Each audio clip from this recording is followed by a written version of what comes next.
Alright, so for this type of problem we have a fraction in column B and some operations in column A, and we need to figure out exactly how to solve this. And the thing we need to keep in mind is order of operations. We have a fraction multiplied by some parentheses, it's got addition going on, plus a squared. We need to keep in mind what we're doing first. The first thing that we should do is simplify the parentheses inside. In order to do that, however, we need to find a common denominator between 1/3 and 4/9. This is pretty easy to see in that 9 is going to be our common denominator. But how do we get 1/3 to have a 9 in the denominator? Well, if we have the number 1/3, we want to get a 9 in the denominator, we multiply the denominator by 3. But we can't just multiply by 3, or divide by 3 rather. We would have to do that to both sides. So if we put a 3 on the numerator, it's the same thing as multiplying by 1.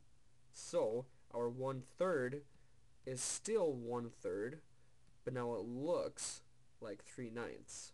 Notice that if you simplify 3/9 and divide by 3, you will still get 1/3.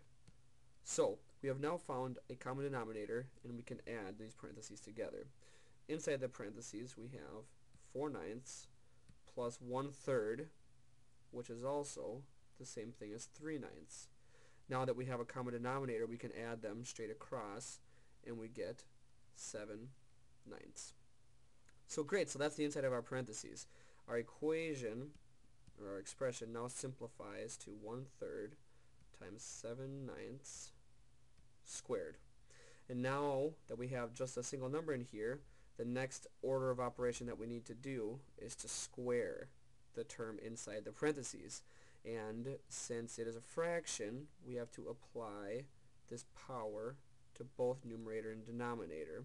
So when we do that, we get 1/3 still times 7 squared, which is 49, over 9 squared, which is 81. Now we've got a pretty ugly fraction times 1/3. How in the world are we going to multiply this 3 and this 81? Well, there's a pretty easy way to do this if you look a little closer at this. 3 times 8 is pretty simple multiplication. That's 24. So there's the 3, there's the 8, but I got an 81.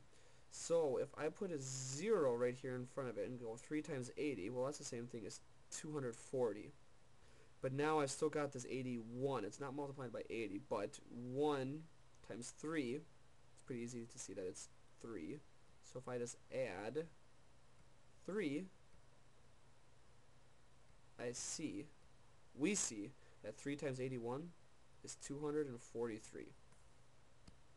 So our column A expression now simplifies to 49 over 243.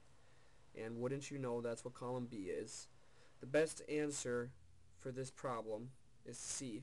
The two quantities are equal.